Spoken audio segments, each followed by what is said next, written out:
Ես Գայանն եմ Արցախից։ Իմ շրջապատում կան շատ տաղանդավոր արցախցիներ, ովքեր ցավոք սրտի գործող իշխանության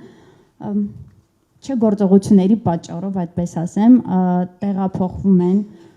ցավոք սրտի տեղափոխվում են, որովհետև առաջի տեղը, որտեղ որ մենք եկանք տեղահանությունից հետո, դա մեր հայրենիքն էր, որտեղ որ ցավոք սրտի կրկին իշխանության պատճառով մենք մեզ զգացինք որպես հյուր։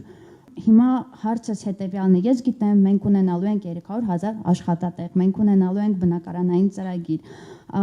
ինչ որ ուրիշ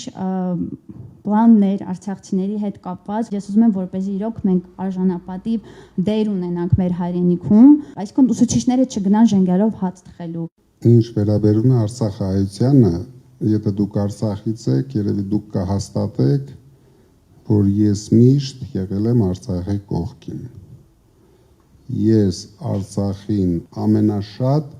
օգնած հայ մարդն եմ, մի քիչ անհամեստ եմ ասում, բայց դա փաստ է։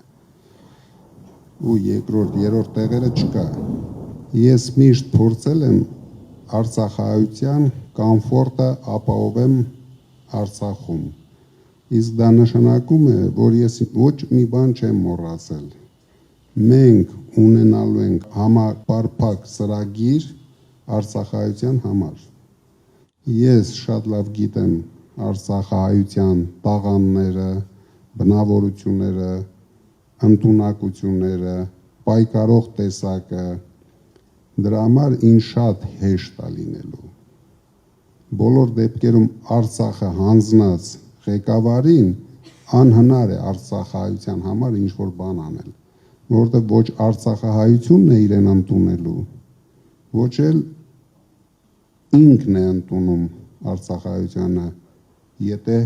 հրաժարվեց Արցախից։ Դրա համար վստահեցնում եմ, իրենք ունենալու են իրենց ուրույն տեղը մեր կյանքում։